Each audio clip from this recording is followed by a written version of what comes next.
अपनी गलतियां बता दी, ये गलती आपको नहीं करना। देखो जो ये गलतियां बताने इनको पकड़ना है आपको। अगर आप यहाँ पकड़ लोगे ना शायद ऐसा सब वगैरह पोस्ट ले जाओगे। पर आपने कभी पढ़ा ही नहीं है, मैथ नहीं पढ़ा, रीजनिंग नहीं पढ़ा, हिंदी नहीं पढ़ा, जीके नहीं पढ़ा, तो वहां से पढ़ेंगे तो इनका बेसिक तो क्लियर हो जाएगा। पहले बेसिक तो बहुत अच्छे से क्लियर हो जाएगा, बेसिक सबसे ज़्यादा क्लियर हो जाएगा तो उससे बहुत बेनिफिट होगा आगे पढ़ने में। और भाई वाईटी बोरा की मीटिंग बताऊं कैसे हुआ। जैसे ही हमने गेट से एंट्री करी तो वहाँ क्या सारे लड़के बैठे थे, तो एकदम से ऐसे वाईटी बोरा, अब वहाँ जैसे ये ना हमारे लिए तो नॉर्मल आम जो लड़के थे उनकी तरह ही थे, पर जैसे तुम्हारे भाई उत्तराखंड साइड के लड़के हैं, अब राजस्थान वाले तो जानते नहीं वाईटी बोरा भी कोई चीज़ थी। जैसे ये आया तो वाईटी बोरा, मैं सोचता मैंने भाई क्या चीज़ है ये वाईटी बोरा, ऐसा क्या है इसमें। फिर बाद में पता चला कि ये हाँ यूट्यूबर है, कंटेंट बनाते हैं। तो वैसे भाई तुम्हारा बड़े छोटे भाई जो भी है तुम्हारा भाई से थोड़ा सपोर्ट करो दिल से, तो अच्छा है भाई। वैसे तुम्हारे लिए इतना ये कंटेंट दे रहे हैं यहाँ से अच्छा निकाल के, इतने लड़कों से मीट कर रहे हैं कि भाई तुम थोड़ा बहुत बोल दो, लड़के मेरे लिए कमेंट करते हैं, तो भाई तुम भी इसे थोड़ा सपोर्ट करो और चैनल सब्सक्राइब करो, लाइक करो एंड शेयर करो, तो हमारे भाई को भी थोड़ा सपोर्ट मिलेगा भाई। जय हिंद दोस्तों, उम्मीद करता हूँ आप लोग मेरी तरह स्वस्थ एंड मस्त होंगे। हमारे साथ अभी दीपक भाई है अभी और मैं हूँ।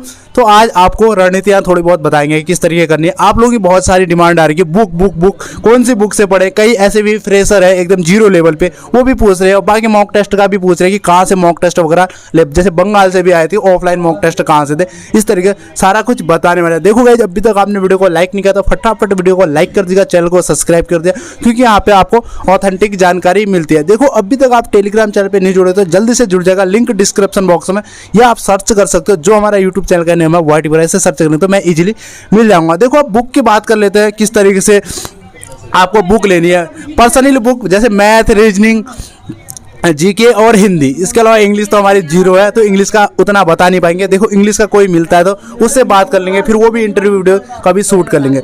मैथ रीजनिंग की बात करूँ तो जैसे मैथ रीजनिंग मैं खुद की बात करता हूँ। देखो मैंने ऑनलाइन माध्यम से मैथ रीजनिंग पढ़ा था, बेसिक जो मैंने क्लियर किया था मैथ रीजनिंग का वो ऑनलाइन से पढ़ा था। जो बाद में मैं SSCGD के लिए बुक प्रिपेयर किए थे रोजगार विद अंकित, क्योंकि वो प्रैक्टिस सेट, देखो मेरा बेसिक क्लियर हो गया था तो प्रैक्टिस सेट के लिए मैंने रोजगार विद अंकित की बुक ले ली थी, क्योंकि वो प्रैक्टिस सेट पे बेस पे है। अगर आप जीरो हो तो आप नहीं पढ़ पाओगे। देखो कितने कैटेगरी, एक तो वो बंदे होंगे जो पॉइंटों से आउट हुए, एक वो होंगे जो जीरो लेवल से कभी पढ़ा ही नहीं होगा, एक ऐसे होंगे जो 50% पढ़ा होगा, 50% नहीं पढ़ा होगा। 3 प्रकार के स्टूडेंट होंगे। देखो मैथ के लिए तो अब हम दीपक भाई से पूछते हैं, मैथ रीजनिंग आपने कहाँ से पढ़ा, बुक से पढ़ा के शुरुआत से? मैथ रीजनिंग तो मेरा बेसिक से ही सही था, मैंने सबसे ज़्यादा टेक्स्ट बुक पे प्रैक्टिस सेट किया, इससे मेरा बहुत बेनिफिट हुआ है। जैसे मैथ बेसिक फर्स्ट टाइम आपने मैथ कहाँ से पढ़ा, जैसे ऑनलाइन पढ़ा या बुक से पढ़ा? ऑनलाइन ही पढ़ा था फर्स्ट टाइम मैथ, मैं तो ऑनलाइन पढ़ता था, वो जो थी RG विक्रमजीत ऐप है उसी से मैं पढ़ रहा था ऑनलाइन। देखो मैं अब बता देता हूँ, अगर आपने रोजगार विद अंकित सर का कोर्स नहीं आया, शायद बेसिक से पढ़ाते हैं ना, 600-700 रुपये का है, 600-700 रुपये का है। देखो आपको 100% मिलेगा। दीपक भाई से पूछता हूँ कि वो कोर्स सफिशिएंट है कि नहीं है, जो जीरो लेवल के फर्स्ट टाइम पढ़े। बहुत बेनिफिट होगा आपको, जीरो लेवल से स्टार्ट होगा उसमें। रोजगार विद अंकित से भी, मैं तो RG विक्रमजीत का ऐप रखा था, उन्हीं से पढ़ रहा था मैं तो मैथ। देखो आप अगर जीरो पे हो ना, मतलब कभी खोल ही नहीं है, तो आप ले लीजिएगा कोर्स। मैंने तो कोर्स नहीं लिया था, मैं पर्सनली अपनी खुद की बात करूँ। दीपक भाई तुमने भी नहीं लिया वो कोर्स? नहीं लिया था मैं, क्योंकि हम थोड़ा बहुत पहले से पढ़ते थे, लगभग 10-15 दिन के अंदर में हमारा एग्जाम आ गया था। किसी अदर एग्जाम की जैसे तैयारी करते थे, उस बेस पे हमारा सिलेक्शन हुआ है। बाकी देखो आपको रोजगार विद अंकित का, देखो अगर आपने कभी पढ़ा ही नहीं है, मैथ नहीं पढ़ा, रीजनिंग नहीं पढ़ा, हिंदी नहीं पढ़ा, जीके नहीं पढ़ा, तो वहां से पढ़ेंगे तो इनका बेसिक तो क्लियर हो जाएगा। पहले बेसिक तो बहुत अच्छे से क्लियर हो जाएगा, बेसिक सबसे ज़्यादा क्लियर हो जाएगा तो उससे बहुत बेनिफिट होगा आगे पढ़ने में। एक वो होंगे जो जीरो लेवल से कभी पढ़ा ही नहीं होगा, एक ऐसे होंगे जो 50% पढ़ा होगा, 50% नहीं पढ़ा होगा। 3 प्रकार के स्टूडेंट होंगे। देखो मैथ के लिए तो अब हम दीपक भाई से पूछते हैं, मैथ रीजनिंग आपने कहाँ से पढ़ा, बुक से पढ़ा के शुरुआत से? मैथ रीजनिंग तो मेरा बेसिक से ही सही था, मैंने सबसे ज़्यादा टेक्स्ट बुक पे प्रैक्टिस सेट किया, इससे मेरा बहुत बेनिफिट हुआ है। जैसे मैथ बेसिक फर्स्ट टाइम आपने मैथ कहाँ से पढ़ा, जैसे ऑनलाइन पढ़ा या बुक से पढ़ा? ऑनलाइन ही पढ़ा था फर्स्ट टाइम मैथ, मैं तो ऑनलाइन पढ़ता था, वो जो थी RG विक्रमजीत ऐप है उसी से मैं पढ़ रहा था ऑनलाइन। देखो मैं अब बता देता हूँ, अगर आपने रोजगार विद अंकित सर का कोर्स नहीं आया, शायद बेसिक से पढ़ाते हैं ना, 600-700 रुपये का है, 600-700 रुपये का है। देखो आपको 100% मिलेगा। दीपक भाई से पूछता हूँ कि वो कोर्स सफिशिएंट है कि नहीं है, जो जीरो लेवल के फर्स्ट टाइम पढ़े। बहुत बेनिफिट होगा आपको, जीरो लेवल से स्टार्ट होगा उसमें। रोजगार विद अंकित से भी, मैं तो आरजी विक्रमजीत का ऐप रखा था, उन्हीं से पढ़ रहा था मैं तो। देखो आप अगर जीरो पे हो ना, मतलब कभी खोल ही नहीं है, तो आप ले लीजिएगा कोर्स। मैंने तो कोर्स नहीं लिया था, मैं पर्सनली अपनी खुद की बात करूँ। दीपक भाई तुमने भी नहीं लिया वो कोर्स नहीं लिया था मैं, क्योंकि हम थोड़ा बहुत पहले से पढ़ते थे। लगभग 10-15 दिन के अंदर में हमारा एग्जाम आ गया था। किसी अदर एग्जाम की जैसे तैयारी करते थे, उस बेस पे हमारा सिलेक्शन हुआ है। बाकी देखो आपको रोजगार विद अंकित का, देखो अगर आपने कभी पढ़ा ही नहीं है, मैथ नहीं पढ़ा, रीजनिंग नहीं पढ़ा, हिंदी नहीं पढ़ा, जीके नहीं पढ़ा, तो वहां से पढ़ेंगे तो इनका बेसिक तो क्लियर हो जाएगा। पहले बेसिक तो बहुत अच्छे से क्लियर हो जाएगा, बेसिक सबसे ज़्यादा क्लियर हो जाएगा, तो उससे बहुत बेनिफिट होगा आगे पढ़ने में। देखो बेसिक वहाँ से क्लियर हो, जो जीरो लेवल पे देखो, जो 50-50 है ना, अगर कुछ आपके टॉपिक क्लियर नहीं है तो आप यूट्यूब पे उठाइएगा, सर्च करिएगा उस टॉपिक को। अगर सर्च करेंगे तो आपको वो बेसिक आ जाएगा, आप उस टॉपिक को पढ़ लेंगे। जैसे उस टॉपिक को आप बेसिक टॉपिक पढ़ लेते हैं, देखो उसके बाद आपको प्रैक्टिस के लिए चाहिए होगा। अगर जो 0 पॉइंटों से रुका उनका तो सब कुछ क्लियर ही होगा, उनको खाली प्रैक्टिस की जरूरत है। प्रैक्टिस कैसे करनी है ये आगे हम बताने वाले। देखो अगर जो 50-50 वाले ना, मैंने यूट्यूब माध्यम से आपको बता दिया कि वहाँ से आप सर्च कर लीजिएगा। बाकी प्रैक्टिस के लिए रोजगार विद अंकित की आप बुक ले सकते हैं, इसके अलावा किसी की भी ले सकते हो। प्रैक्टिस के लिए कहीं से भी ले सकते हैं ना। हाँ, कहीं से मिल जाता है उसका, मतलब ऑनलाइन भी मिल सकता है, लेकिन दुकान पर भी मिल सकता है प्रैक्टिस बुक उन लोग का। देखो आप कहीं से भी प्रैक्टिस करिएगा, बट प्रैक्टिस करिएगा। देखो क्वेश्चन आप ऑफलाइन भी बनाइएगा और ऑनलाइन तो आप मॉक टेस्ट। देखो अब मॉक टेस्ट की बात कर लेते हैं। मॉक टेस्ट तो सभी को देना, जो जीरो लेवल पे है उनको मॉक टेस्ट शुरुआत में नहीं देना। देखो अभी कोर्स चल रहा है, उसको फटाफट करने की कोशिश कर, डबल करेगा, क्योंकि कोर्स पहले से चला, तो आप डबल करेंगे तो आपकी प्रैक्टिस हो जाएगी। फिर आप मॉक टेस्ट के लिए टाइम बचा लीजिएगा, क्योंकि आपका जो एग्जाम है फरवरी और मार्च के मंथ में है। तो आपको पहले के बेसिक क्लियर करना है। जो जीरो लेवल पे है, जो कभी खोला ही नहीं, उन्हें फर्स्ट टाइम ये भी नहीं पता कि SSCGD में हाइट कितनी चाहिए, ये भी कमेंट आ रहे थे। ये थोड़ा सा इधर ही पे बता देना, 170 के आसपास हाइट आपको चाहिए अगर आप जनरल से हैं। जैसे कुमाऊनी, मैं कुमाऊनी तो 165 चाहिए। जो ST होता है वो 162.5 उनकी हाइट चाहिए। वो ये तो आप डाउट मत रखना कि कितनी हाइट चाहिए। और बाकी आप ये चीज़ें सर्च कर लीजिएगा, यूट्यूब पे सर्च करेगा कि फिजिकल स्टैंडर्ड क्या क्या होता है। बाकी हम आपकी प्रैक्टिस के लिए बता सकते हैं। अब बाकी बात करते हैं, संडे का ही टाइम है और प्रैक्टिस कहाँ से करें। देखो मेरा जो कहना है ना, आपको टेक्स्ट बुक लगाना है। आप हमारे साथ आ गए हैं, कनिष्क भाई भी आ गए, राम राम बोल दो। जय सभी को जय हिंद। जय हिंद इनने बोल दिया। देखो कनिष्क भाई भी आ चुके हैं, थोड़ा बहुत इनसे भी पूछ लेंगे अब। और हमारे साथ धीरू भाई भी आगे, राजस्थान के शेर है, राजस्थान के शेर, वहाँ से आगे। बाकी प्रैक्टिस सेट की बात कर लेते तो थोड़ा मैं अपने बेस पे बताता हूँ, फिर इनसे पूछ लूँगा।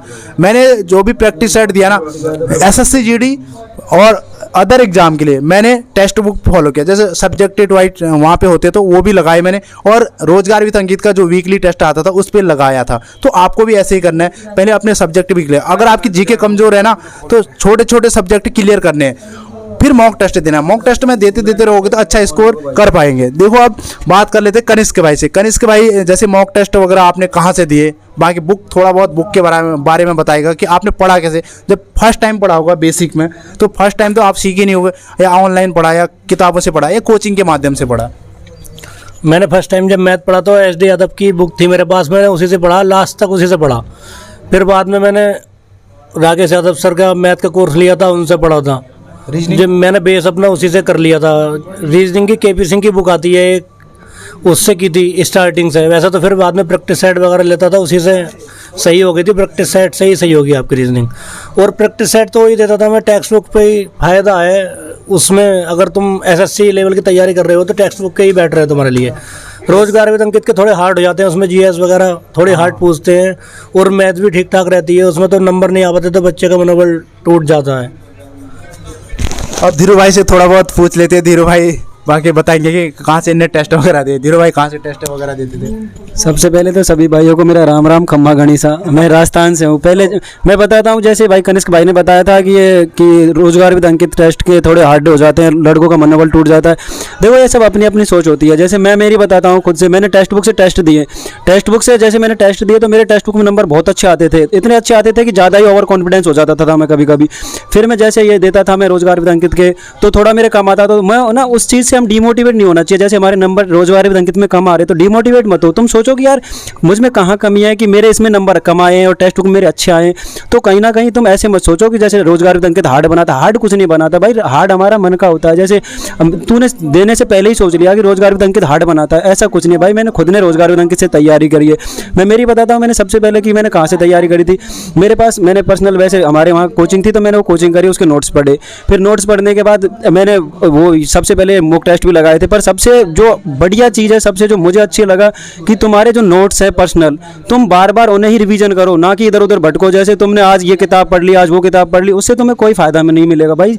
जैसे तुम्हारे पर्सनल नोट्स हैं, तुम्हें जितना हो सके उतना उन्हें रिवाइज करो। और जैसे तुम मॉक टेस्ट देते हो तो उनमें तुम्हें पता चलता है कि मुझसे कौन सा सवाल नहीं हो रहा, तो फिर वो सवाल तुम वहाँ से कलेक्ट करो और अपने नोट्स में उतारो।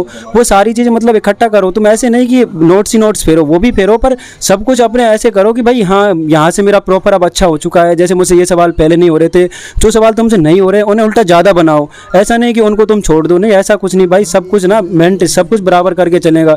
ऐसे भी नहीं कि तुम मैथ पे ज़्यादा ध्यान दे लो, रीजनिंग देख, रीजनिंग तो वैसे है कि तुम मैथ पढ़ोगे, रीजनिंग तो ऑटोमेटिक खुद से ही हो जाएगी। रीजनिंग इतनी हार्ड कुछ नहीं होती। पर जैसे जीके है, जीके अपने बहुत मतलब जीके ना थोड़े अच्छी लेवल की आती है एसएससी में, तो जीके पढ़ो। जीके का सबसे अच्छा पढ़ने का मेरे हिसाब से तो जो सबसे बेस्ट है वो है कि जितने भी प्रीवियस ईयर क्वेश्चन है वो सारे पढ़ो और उनके आधार पर ही टॉपिक में पढ़ो। बाहर से कुछ नहीं पूछता है क्योंकि एसएससी कलेक्ट कराती है एग्जाम, तो वही क्वेश्चन आते हैं घूम फिर के जो पहले पूछे जाते हैं। बस हमारा ये मन का वहम होता है, जैसे लड़के पहले देते, सबसे पहले तो हम ऐसे सोच जाते हैं कि यार हमारा एग्जाम बाद में है, जो पहले है उनका एग्जाम तो थोड़ा सा ईजी आएगा। अबे भाई ऐसा कुछ नहीं होता। तुम अगर देखोगे ना तो कहीं ना कहीं उन्हीं टॉपिकों से रिलेटेड ऑल जितनी भी शिफ्ट लगती है वो सब में उन्हीं टॉपिकों से रिलेटेड पूछे जाते हैं। तो भाई सब ये अपना है कि जितना हो सके उतनी मेहनत करो। ऐसा कुछ नहीं है, कुछ हार्ड कुछ ईजी नहीं होता, पर तुम पढ़ोगे तो एक ना एक दिन तुम्हें सफलता मिल ही जाएगी। जैसे मैं हूँ भाई, मैंने पहले मेरा ग्रुप डी का निकला हुआ है, मेरा सीजीएल का फर्स्ट निकला हुआ है, मेरी टाइपिंग नहीं थी इसलिए मैं सेकंड देने ही नहीं गया था। ऐसा भाई कोई हार्ड नहीं है, सब अपना अपने मन का है। अच्छा पढ़ो, तुम सब एक ना एक दिन तुम भी निकाल ही जाओगे। तुम्हारे लिए भाई बेस्ट ऑफ लक है कि अगली बार जो जीडी की भर्ती आ रही है तुम उनमें अपना अच्छा योगदान दो तो तुम्हें एक ना एक पोस्ट तो तुम्हें कहीं ना कहीं मिल ही जाएगी। आज वो चाहे कोई भी मिले, सीआईएसएफ मिले, एनआईए मिले, एसएसएफ मिले, कुछ भी मिले, वो भाई तुम्हारी मेहनत के ऊपर डिपेंड करेगा भाई।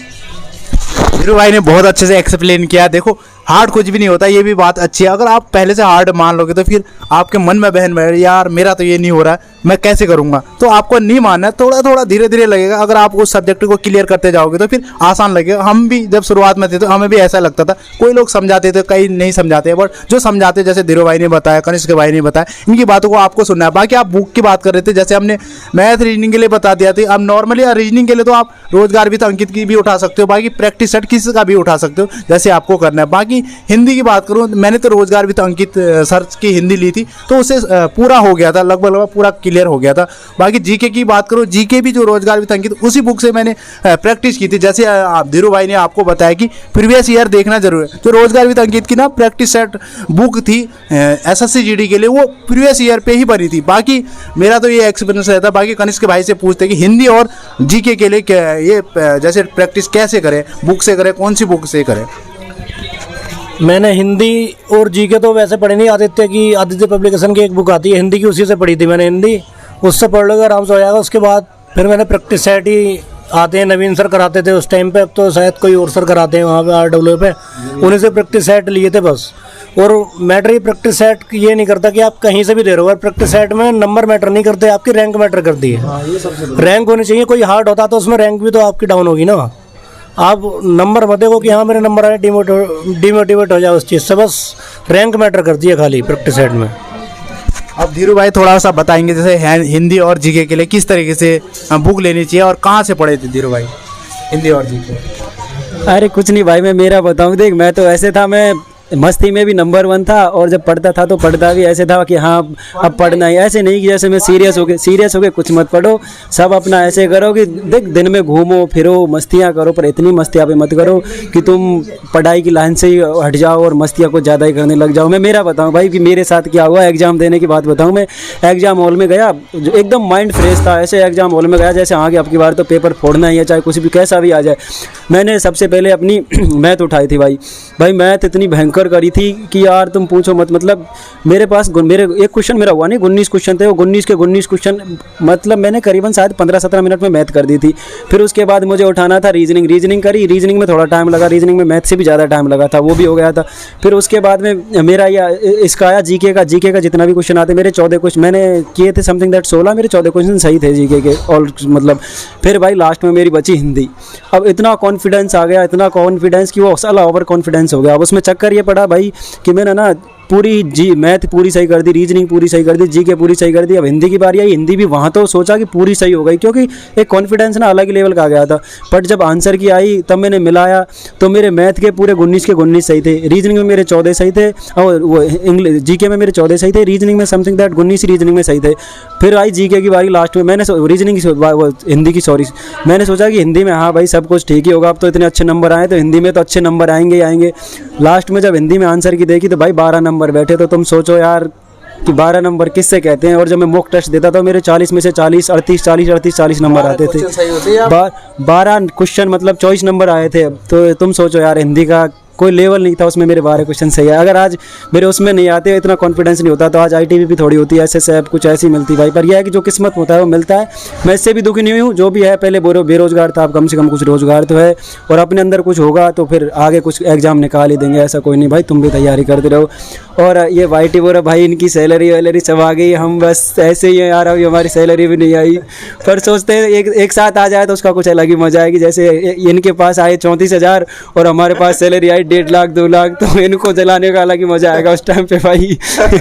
मजा है कुछ अलग, उसका मजा ही कुछ अलग। देखो धीरू भाई एंजॉय भी करते हैं। बाकी इनने हिंदी का बताया यार, हिंदी का जो इनके कम मार्क्स दे ना 24, इनने अपनी गलतियां बता दी। ये गलती आपको नहीं करना। देखो जो ये गलतियां बताने इनको पकड़ना है आपको। अगर आप यहाँ पकड़ लोगे ना शायद SSF वगैरह पोस्ट ले जाओगे, बाकी आप अदरवाइज गलतियां नहीं करोगे। एग्जाम के दिन भी होता है, जो एग्जाम का दिन है ना उसे बेहतरीन बनाना है। अगर आप एग्जाम के दिन बेहतरीन नहीं बनाओगे, आप पढ़ के अच्छे से गए हो तो आपका फिर एग्जाम भी क्लियर नहीं होता। बाकी फाइनल कंक्लूजन यही है कि बुक के लिए सजेशन मेरी तो यही था कि मैं हिंदी प्रैक्टिस सेट के लिए वही रोजगार विद अंकित की मंगाई थी, जीके भी उसी से पढ़ा था, और मैथ रीजनिंग के लिए प्रैक्टिस सेट के लिए मंगाया था। बाकी मैंने आपको बता दिया जो जीरो है कैसे पढ़ना है, और जो आपका 50% वाला है कैसे पढ़ना है, जो पॉइंटों से रुका उसका तो बेसिक क्लियर है, उसको प्रैक्टिस सेट करते जाना है। सारा कुछ बता दिया, धीरू भाई ने बताया, कनिष्क ने बताया, थोड़ा अपने दीपक भाई ने बताते, सारा सब कुछ बता दिया। बाकी आपको कॉमेंट बॉक्स में करना है। फिर भी डाउट रहता है कभी फिर से टाइम निकाल के लाएंगे, अभी टाइम हो रहा है, थोड़ा आपके लिए पहले रहेंगे तो बेहतरीन होगा, क्यों आपका एग्जाम आने वाला है ना, आपका सिलेक्शन हो जाएगा तो हमें भी खुशी होगी, अच्छा भी लगेगा। तो उम्मीद करता हूँ जो भी डाउट रहे ना आप बुक से कमेंट नहीं करोगे, और जो आपके टेस्ट वगैरह होते हैं यहीं से आप लगाओगे तो आराम से हो जाओगे। बाकी ऑफलाइन का कोई टेस्ट वगैरह रहता है, जैसे धीरू भाई मैंने तो कभी ऑफलाइन टेस्ट वगैरह नहीं दिए GD के, आपने दिए क्या ऑफलाइन? नहीं भाई ऑफलाइन नहीं, मैंने ज़्यादा ऑनलाइन दिया। ऑफलाइन मैंने जो कई बार भर्ती आई थी तो उनमें दिया था, ऑफलाइन से वैसे इतना है, पर आजकल ऑनलाइन पेपर है तो ऑनलाइन टेस्ट देने में ज़्यादा मज़ा आता है। ऑफलाइन मत दो तो भी चलेगा, पर ऑनलाइन जितने आप टेस्ट दोगे तो मतलब इतना फ़ायदा मिलेगा। सेक्शनल टेस्ट दो, जरूरी नहीं लंबे जो वो 1.5 घंटे के होते हैं, वही दो सेक्शनल टेस्ट लगाओ। सेक्शनल टेस्ट से भी बहुत फ़ायदा होता है, सबसे बेस्ट है सेक्शनल टेस्ट दो। छोटे छोटे टेस्ट 20 क्वेश्चन आते हैं, 20 में से तुम एक बार तुम्हारे 14 सही आएंगे, 15 सही आएंगे, उनसे तुम्हें धीरे धीरे मोटिवेशन मिलेगा कि हाँ मेरे नंबर बढ़ रहे हैं, तो सेक्शनल टेस्ट लगाओ। और भाई YT बोरा की मीटिंग बताऊं कैसे हुआ। जैसे ही हमने गेट से एंट्री करी तो वहाँ क्या सारे लड़के बैठे थे, तो एकदम से ऐसे YT बोरा, अब वहाँ जैसे ये ना हमारे लिए तो नॉर्मल आम जो लड़के थे उनकी तरह ही थे, पर जैसे तुम्हारे भाई उत्तराखंड साइड के लड़के हैं, अब राजस्थान वाले तो जानते नहीं YT बोरा भी कोई चीज़ थी। जैसे ये आया तो YT बोरा, मैं सोचता हूँ भाई क्या चीज़ है ये YT बोरा, ऐसा क्या है इसमें। फिर बाद में पता चला कि ये हाँ यूट्यूबर है, कंटेंट बनाते हैं। तो वैसे भाई तुम्हारा बड़े छोटे भाई जो भी है तुम्हारा भाई से थोड़ा सपोर्ट करो दिल से, तो अच्छा है भाई। वैसे तुम्हारे लिए इतना ये कंटेंट दे रहे हैं यहाँ से अच्छा निकाल के, इतने लड़कों से मीट कर रहे हैं कि भाई तुम थोड़ा बहुत बोल दो, लड़के मेरे लिए कमेंट करते हैं, तो भाई तुम भी इसे थोड़ा सपोर्ट करो और चैनल सब्सक्राइब करो, लाइक करो एंड शेयर करो, तो हमारे भाई को भी थोड़ा सपोर्ट मिलेगा भाई। देखो धीरू भाई ने अच्छी बात करी, सपोर्ट आप करते रहेगा, हम भी आपके पीछे लगे रहेंगे। बाकी एग्जाम के पीछे चाहे जो भी होगा, फिजिकल एक्टिविटी, देखो फिजिकल के बारे में अभी पूछोगे तो फायदा नहीं है, जब फिजिकल आएगा तब हम फिजिकल का मेडिकल का भी बताऊंगा। देखो मैंने आर्मी का भी मेडिकल दिया, SSC GD का, दोनों का बता दूंगा कि किस तरीके से होगा, कितना हार्ड होता है, ये सारा मेडिकल के टाइम पे बात करेंगे। तो अभी से अब अपना अभी पढ़ाई जारी रखें। बाकी सीटी बच चुकी है हमारी, फिर जाने का टाइम आ रहा है, यही टाइम है, तो उसमें से टाइम निकाल के ला रहे हैं। बाकी धीरू भाई आज हमारे चैनल पे आए, तो धीरू भाई आपको कैसा लगा? अच्छा लगा होगा। नहीं भाई, मुझे बहुत अच्छा मिला तुमसे। मैं तो तुमसे शुरू में मिला तभी अच्छा लगा, और आज तुम्हारे चैनल पे भी हूँ, तुम्हारे फैमिली से भी मिल रहा हूँ आज, तो मुझे बहुत अच्छा लग रहा है कि इतने लोग मुझे भी देखेंगे, मुझे भी जानेंगे कि राजस्थान से कोई धीरू बिलोंग करता है। वैसे नाम ही धीरू है, वो वाला धीरू। कभी कभी ऐसी फीलिंग आती है जैसे धीरू भाई अम्बानी वाली फीलिंग आती है मुझे दिल में। तो राजस्थान में करौली जिले से हूँ भाई, टोडा भीम तहसील लगती है मेरी। मेहंदीपुर बालाजी प्रसिद्ध है हमारे राजस्थान का, सबसे दूर दूर से लोग आते हैं, तो मैं वहाँ का रहने वाला हूँ भाई। देखो राजस्थान जहाँ धीरू भाई ने बता देना, उस जगह से कमेंट और लाइक कर देना। देखो फिर मैं धीरू भाई को पढ़ाऊंगा कि तुम्हारे यहाँ से कमेंट आया, ये कमी आपको नहीं करनी है। बाकी उम्मीद करता हूँ आपको वीडियो पसंद आए, वीडियो को लाइक कर देगा, फिर चैनल को सब्सक्राइब कर। गाइस फिर मिलते हैं नेक्स्ट वीडियो, तब तक के लिए टाटा बाय बाय, जय हिंद जय भारत, भगवान करे आपका दिन शुभ हो, take care, bye bye, ITBP की जय हो।